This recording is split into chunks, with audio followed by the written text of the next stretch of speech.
Sorry about that, Year 6. I had to stop recording because the doorbell went and the dog was barking. I'm not sure if you heard that. So I had to quickly get up and stop. So I'll start where I left off, where we were talking about Activity 9. It was quite a good place to stop because we'd finished the maths and we were starting the English. So I just thought I'd carry on. All right.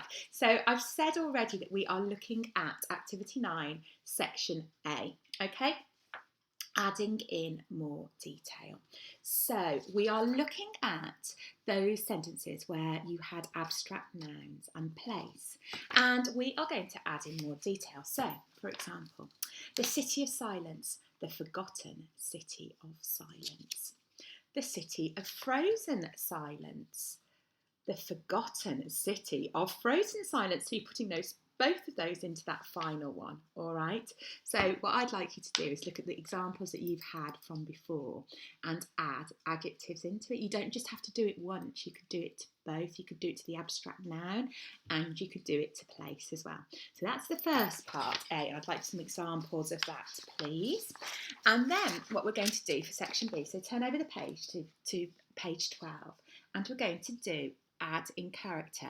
Now this could either be yourself or someone else. So let me explain, okay? We've got an example here, the ocean of truth. I love this one. I sailed on the ocean of truth and met a truthful turtle. So this, when you're adding in character, you're talking about yourself there. I sailed on the ocean of truth. Okay, so you've got your place and you've got your abstract noun. And met, so what were you doing? You were meeting a truthful turtle. I like the sound of that one. I'd like to read on for that. Okay, and then we've got here the river of lies. Doesn't that sound exciting, Year 6? All right. I swam, so you're talking about yourself again. I swam on the river of lies and met a very dishonest shoal of fish. Sounds exciting. So have a little look at those examples there, and then I'd like you to add some character. Now, what I think would be a really good idea for this one is, you know, when you wrote your poem and you looked at a theme, okay, what I'd like you to do is look at that theme and started adding more detail into that, adding more character into that as well. I think that would work really well for this activity here, and you can do it for all of those activities. Focus on a theme. I know that quite a few of you did use ocean as your theme, so have a look at those examples and use those because they're really good and they will help you. Okay, and then we have got C. And it is what it is like in your place. So we're focusing on place now, Year 6, and we are looking at what it is like in your place. So we're going back to the Castle of Curses, okay? So looking at the Castle of Curses, and it's going to say what the Castle of Curses is like, okay, using that really strong descriptive language. The Castle of Curses is home to all evil in the kingdom. Oh my goodness, that sounds a bit scary. You know what I get like? I get a bit scared. Okay, the Castle of Curses looms over the city forever watching. I love that word, looms. Wow, okay. Once you enter the Castle of Curses, you can never escape. Oh my goodness, what's going to happen there? How exciting are those sentences? Adding what it is like in your place. So you're adding so much description, okay? You can either talk about yourself in character, you're adding those adjectives to the abstract nouns and place, and then you're talking about what it is like in your place. I really do think for this activity it's great to focus on one theme. If you want to use a couple of themes, that's okay as well, but I just think it will channel your thoughts into what you're doing if you focus on one theme, okay? And then you could have all of those different places in your theme, and you could have all of those different abstract nouns as well. So have a go at that, because I think that is just such a wonderful activity, because what we're doing today, Year 6, is building up to our writing, okay? So everything that we are doing at the moment is building up to our writing a bit later on in the week. Now, one more activity. I told you it's Monday. We need our thinking heads on. We have got a lot of work to do today. We have got one more activity to do in English, and it is activity 10, and it is on page 14. And I love this word. You know, sometimes I talk about words that I really, really love. I love this word. And it is a word that is juxtaposition. A juxtaposition. Have you heard of that word before? Well, I'm not sure if you're saying yes, Miss Lawson, or no, Miss Lawson, but I'm going to tell you what a juxtaposition is, okay? It means having two opposite or contrasting, opposite, contrasting, same word, okay?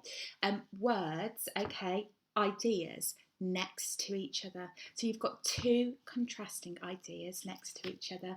So I'd better give you an example, hadn't I? All right, so as always, and this is what I love about this, there's examples to help you and to channel and to make sure that your knowledge, so you can understand exactly what they're saying, okay? So a juxtaposition, two contrasting ideas.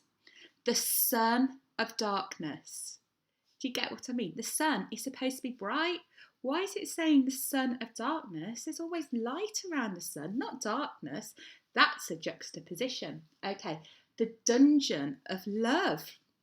Well, I thought in a dungeon there was misery and torture and it wasn't a very nice place to be. So why are they saying a dungeon of love? That's a juxtaposition, okay? Two contrasting ideas, two things that don't really make sense, okay? I know that you're going to be brilliant at doing these.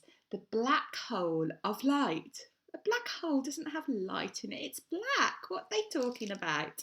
It's a juxtaposition. So have some fun.